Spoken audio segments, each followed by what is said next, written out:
title of this episode is Finally, It Starts. The Conspiracy-filled Reverie, but ironically for the audience, this is the end of our adventure in the government's holy land.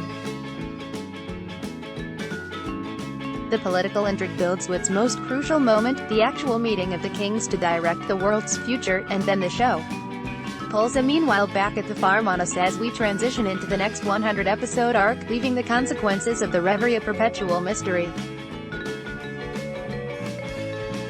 Eventually something will happen in this show, I promise. As for the episode itself, the new material continues to be as massive in scope and perplexing as ever.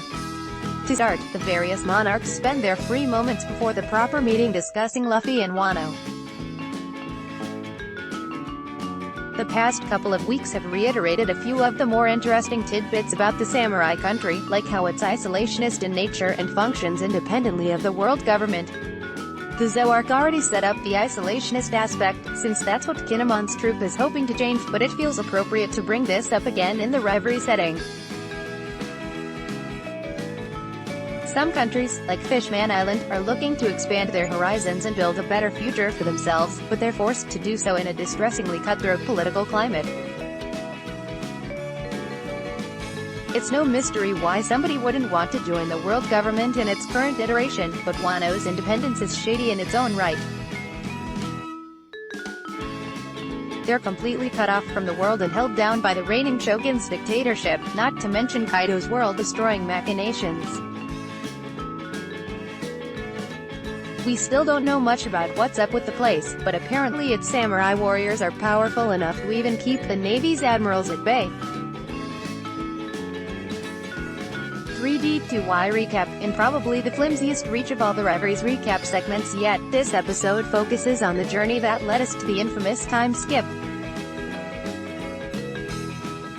Since they just got done talking about Kuma, Sabo and the gang figure, this is a good time to keep talking about the Straw Hats, since it was the old bear man who sent them flying to different corners of the world in the first place.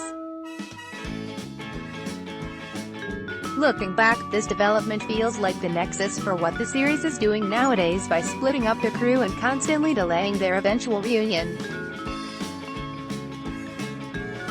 It was crazy that we got such a long saga with only Luffy as the central character, watching him put together a makeshift team of allies throughout the Impel Down and Marineford arcs, already covered in previous recaps. Once it finally came time for Luffy to send a message to his crew, telling them to stay separated and train for 2 years in the wake of Ace's death, a lot of unusual story hiccups began to form.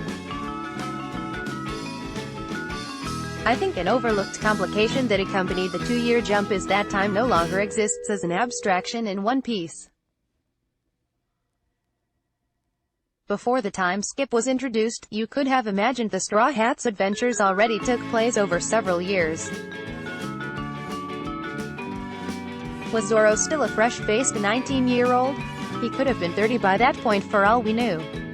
The idea that these characters could visibly age and get design revamps was a shock to the system back then, and their new looks never quite outgrew the over-designed smorgasbords that replaced their original simplicity.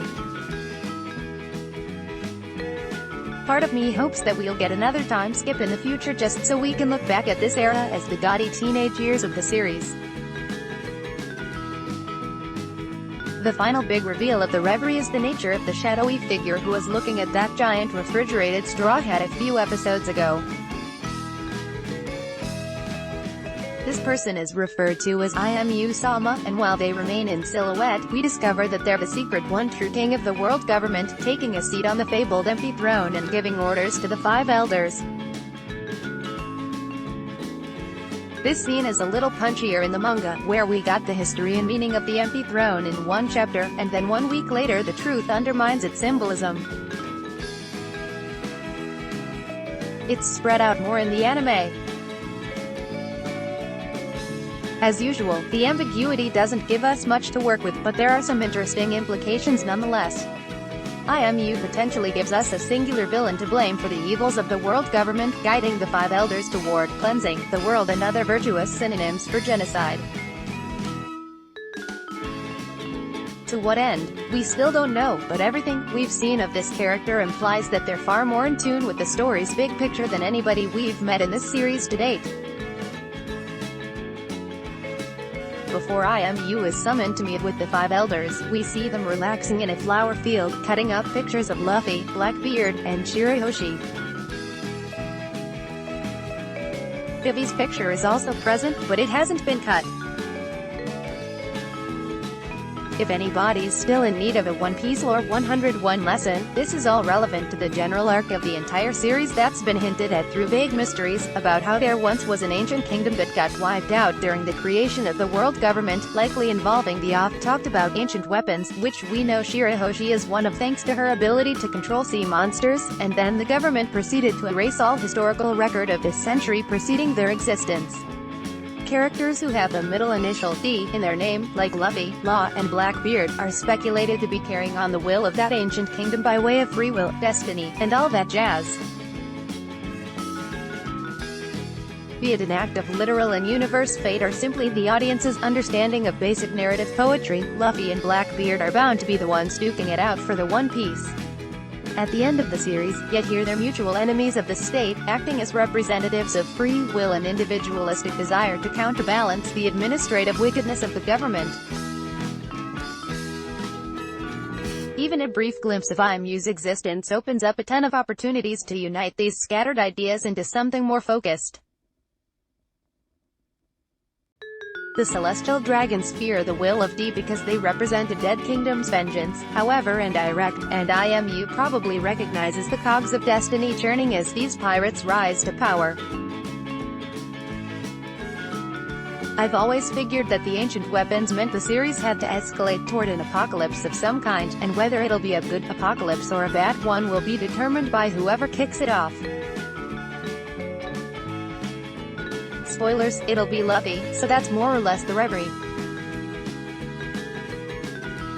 It's not a full-blown arc so much as a more significant version of the post-arc info dumps we usually get at a time like this, but it's also a massive tease full of incomplete exposition. Thankfully, the upcoming Wano arc does have a built-in storytelling device that lets us check in with the outside world periodically. So the reverie isn't completely behind us, but I'm not going to get into that side of things quite yet. In a few weeks, Wano will officially begin, not just with Luffy's adventures in the land of samurai, but also with a full-blown anime revamp that looks promising as all hell. I eagerly await the change of scenery. Rating: One Piece is currently streaming on Crunchyroll and Funimation.com. Sam Leach records about One Piece for the One Piece podcast, and you can find him on Twitter at LuckyChainsaw. Less than previous Let's Block ads.